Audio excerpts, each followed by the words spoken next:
లేదా flat కొంటున్నారా? RERA permission ఉందో లేదో చెక్ చేసుకోండి, లేదంటే మోసపోవడం ఖాయం.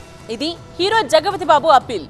తను బాధితున్నట్టు వీడియో రిలీజ్ చేశారు ఆయన. మరి జగపతి బాబును మోసం చేసింది ఎవరు? విశ్వనగరిగా ప్రగతి పరుగులు సరే, కాంక్రీట్ జంగిల్లా మారిన హైదరాబాద్ లో రియల్ ఎస్టేట్ మోసాలు భారీగా పెరుగుతున్నాయి. వినియోగదారులు అప్రమత్తంగా ఉండాలని సూచించారు హీరో జగపతి బాబు. ఇటీవలే ప్రీ లాంచ్ మోసాల పర్వం సంచలనం రేపింది. బంపర్ ఆఫర్లతో ఊరించే ప్రీ ఆఫర్ స్కీమ్ పక్కా స్కామ్ అంటూ పోలీసులను ఆశ్రయిస్తున్నారు బాధితులు. కోంపల్లిలో ఓ రియల్ ఎస్టేట్ కంపెనీపై కేసు నమోదైంది. నిర్వాహకుల్ని అరెస్ట్ చేశారు సైబరాబాద్ పోలీసులు. రియల్ ఎస్టేట్ మాఫియా మరెన్నో సరికొత్త మోసాలకు పాల్పడుతోంది. బాధితుల్లో తాను కూడా ఒకటినంటూ తెరపైకి వచ్చారు హీరో జగపతి బాబు. అందరూ అప్రమత్తంగా ఉండాలని సోషల్ మీడియాలో వీడియోను పోస్ట్ చేశారు ఆయన.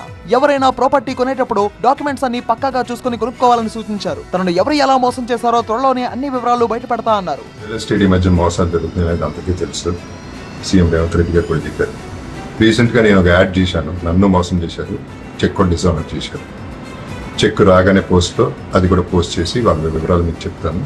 ఏదైనా రేరా పర్మిషన్స్ అన్ని చూసుకుని జాగ్రత్తగా ఉంటాను. రియల్ ఎస్టేట్ మాఫియా ఆగడాలు రోజు రోజుకు శృతి మించుతున్నాయి. రెరాకు ఫిర్యాదు చేసినా తమకు న్యాయం జరగడం లేదని వాపోతున్నారు ఎందరో బాధితులు.